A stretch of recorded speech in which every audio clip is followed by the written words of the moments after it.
সকাল সুপ্রভাত বন্ধুরা, কেমন আছো তোমরা সকলে? আশা করব খুব ভালো আছো। আমি তো ভালো আছি, সুস্থ আছি। আমি রিঙ্কু চলে এসেছি তোমাদের সঙ্গে আরও একটা নতুন ব্লগ ভিডিও শেয়ার করতে। এটা হলো মাসির বাড়ি, হচ্ছে কালী পুজোর পরের দিন, জানো তো। আমি ভাবলাম যে একটু ব্লগ করাই যেতেই পারে। মাসির বাড়ি এসেছি তো কি হয়েছে, আগের দিন তো দেখিয়েছিলাম মাসির বাড়ি, মানে খাওয়া দাওয়া অবধি দেখিয়েছিলাম, খিচুড়ি ভোগ খাওয়ানো হয়েছে। তো আজকে হচ্ছে তার পরের দিন। তোমরা দেখতে থাকো, আশা করছি তোমাদের ভালো লাগবে। আর এই যে দেখতে পাচ্ছ, এটা হচ্ছে ভাইজি, এর আজকে এক্সাম আছে, তো বেরিয়ে পড়েছে সকাল সকাল স্কুলে যাওয়ার জন্য। কালী পুজোর পরের দিন এক্সাম, মানে বুঝতেই পারছো কি অবস্থা।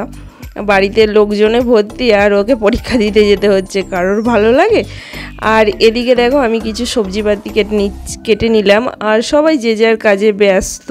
কিছুক্ষণ পরে এই দেখো মায়ের পুজো হবে, তো তোমাদেরকে সকাল সকাল একটু মায়ের মুখটা দেখিয়ে দিলাম। আর সবাই কাজে ব্যস্ত হয়েছে। আর এখানে হচ্ছে আমি রান্না করছি, একটু নিরামিষ তরকারি করছি, পটল আলু তরকারি আর বেগুন ভাজা। কারণ হচ্ছে আমার মাসিমা হচ্ছে নিরামিষ খায়, তাই মাসিমার জন্য একটু পটল আলু তরকারি আর বেগুন ভাজা করে দিচ্ছি। আর মাসিমার সাথে যারা খাবে নিরামিষ, তারাও এইখান থেকে নিয়ে খেতে পারবে। আর মাসিমা ভাতটা করে নিয়েছে। আর বৌদিদের ওইদিকে গ্যাসে রান্না হচ্ছে, বৌদি কাঠে দেখলাম ভাত চাপিয়ে দিয়েছে। আর তোমার ওদিকে মানে নিরামিষ নয়, আজকে মাছ টাছ করছে রান্না। আর এই যে এখানে ব্রাহ্মণ চলে এসেছে, এখন শুরু হয়ে গেছে পুজো।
পাঠ তো কমপ্লিট ওদিকে হয়ে গেছে। আর এদিকে রান্নাবান্না হচ্ছে, অনেক কিছু রান্নাবান্না হচ্ছে। এই দেখো বরবটি দিয়ে, আলু দিয়ে, পটল দিয়ে একটা চচ্চড়ি হচ্ছে, কলমি শাক ভাজা হচ্ছে, এখানে হচ্ছে এঁচোড়ের তরকারি। এঁচোড়ের তরকারিটা দেখো কত সুন্দর কালার এসেছে।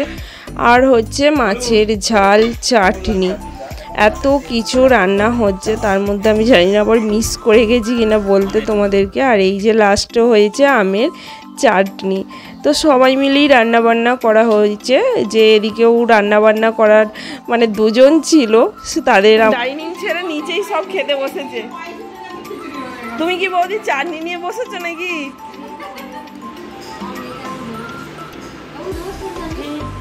তোর সোনুদা চাটনি করেছে, দারুণ হয়েছে। না খুব টকও হয়নি, ভালোই হয়েছে, খারাপ।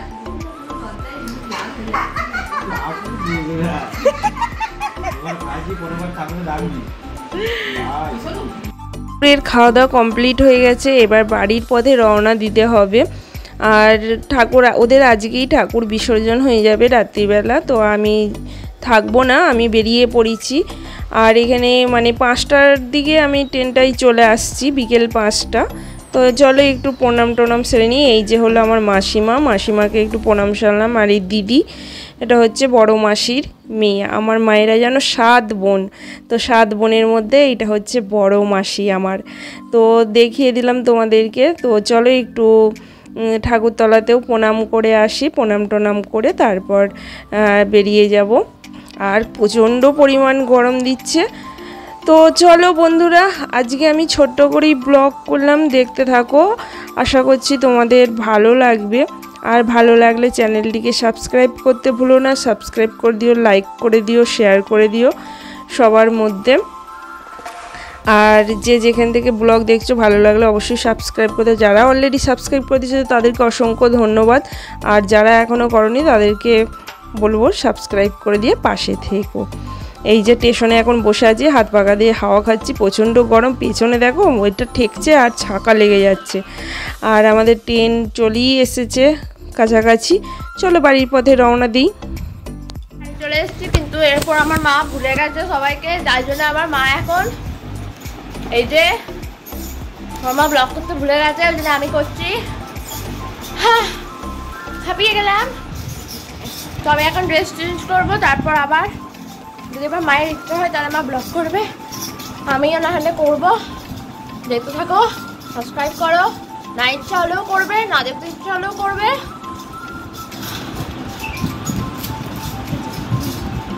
গরম গরম।